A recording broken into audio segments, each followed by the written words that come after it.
टीना जी, police का रवैया इस तरह के मामलों में किस तरह का होता है?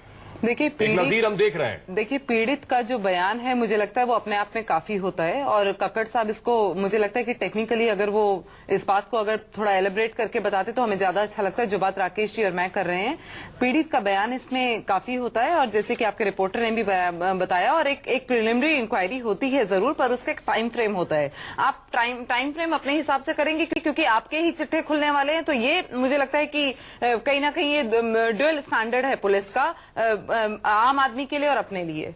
जी, आप सबको रोकेंगे। हम ये सुनाना चाहेंगे कि आखिर पीड़ित का क्या कुछ बयान है। बेशक कक्कड़ साहब ये कह रहे हैं कि अभी इंक्वायरी की जरूरत है। एक शख्स अस्पताल में जिंदगी और मौत के बीच झूल रहा है, उसके सीरियस पीड़ित का क्या कुछ बयान है, आइए आपको सुनाते हैं।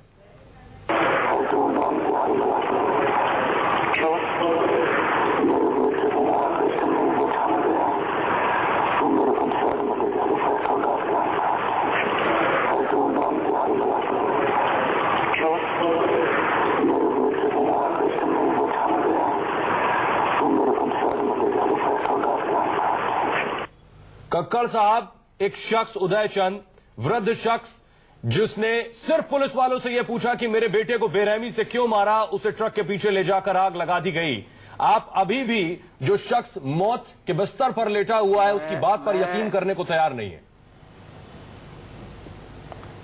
मैं केवल आपको इतना कहूंगा कि कोई भी आला पुलिस अफसर इस तरह के किसी भी कर्मचारी के घिनौने अपराध को माफ नहीं करता है जी, लेकिन उसकी एक प्रथा है।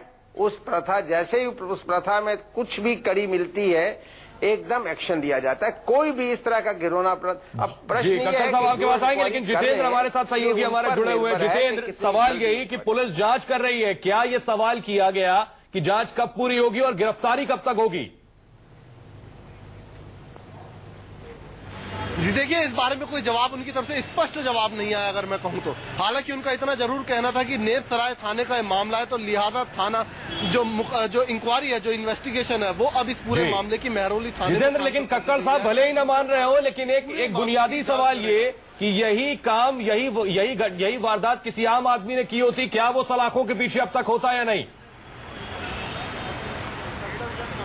जी बिल्कुल, जाहिर सी बात है। अगर इससे पुराने जितने भी तमाम केसेस हम देखें, 307 हो, चाहे इसके अलावा इवन चोरी का भी मुकदमा हो, तो उसको सबसे पहले गिरफ्तार किया जाता है और उसके बाद उसको कोर्ट में पेश किया जाता है, इंक्वायरी चलती रहती है। लेकिन जब बात अपने महकमे पर आए, और ये पहला वाक्य नहीं, इससे पहले दिल्ली पुलिस के ऊपर कई और आरोप लगे, और उन सभी आरोपों में ऐसा होता है कि सबसे पहले FIR दर्ज करते हैं। कक्कड़ साहब, सवाल यही है कि दिल्ली पुलिस पर ये आरोप इस तरह के पहली बार नहीं लगे हैं। इस खाकी वर्दी पर इस तरह के इल्जाम पहले भी रखते रहे, लेकिन किस तरह से कार्रवाई हुई है, आप इसको थोड़ा समझने की कोशिश कीजिए। पुलिस कर्मचारी जो फील्ड में है, दिल्ली में 2 कांस्टेबल ने कैसे एक ऑटो चालक को, पिता को महज इसलिए मौत के घाट उतारने की कोशिश की, तेल डालकर जला दिया। 85% वो जल चुके हैं क्योंकि 3,500 रुपए ऑटो वाले ने नहीं दिए थे। राकेश जी, हकीकत क्या है? आमतौर पर ऐसा होता है, संक्षेप में चाहेंगे जवाब। जी बिल्कुल होता है। 2 से 4 हजार रुपए महीना इनको गाड़ी पार्किंग का देना पड़ता है। दिल्ली में ऑटो स्टैंड नहीं है, कहीं पर भी गाड़ी खड़ी करते हैं तो उसके लिए पैसा देना पड़ता है स्टैंड बनाने के लिए, और तीसरा पैसा देना पड़ता है पॉइंट टू पॉइंट ग्रामीण सेवा की तरह चलने के लिए, और दिल्ली का हर ऑटो चालक इस बात को जानता है। रहा सवाल इस मामले का जो आज की घटना है, कल सुबह तक अगर दिल्ली के ये 2 कर्मचारी गिरफ्तार नहीं होते हैं तो हम लोग दिल्ली पुलिस मुख्यालय का घेराव करेंगे, अनिश्चितकालीन तक धरना देकर के वहां पे सैकड़ों की तादाद में ऑटो चालक बैठ जाएंगे। कक्कड़ साहब, भले ही आप ना माने कि ये पुलिस का मामला इसलिए गिरफ्तारी नहीं हो रही, कोई आम आदमी होता 307 के मामले में उसकी गिरफ्तारी भी नहीं होती। उसकी गिरफ्तारी पहले होती है, FIR बाद में लिखी जाती। मैंने पहले भी कहा है आपसे कि कर्मचारियों के खिलाफ इस तरह के आरोप लगते रहते हैं।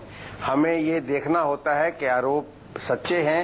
अगर मैं फिर कह रहा हूं कि कोई भी सीनियर अफसर इस तरह के, कक्कड़ साहब, आप ये बात कैसे कह सकते हैं? नजरअंदाज एक शख्स जो 85% जल चुका है, बिस्तर पर लेटा है, उसकी बाइट, उसका बयान हम सुना रहे हैं जो कह रहा है पुलिस वालों ने तेल डालकर आग लगाया है। उसकी स्टेटमेंट की कोई वैल्यू नहीं है।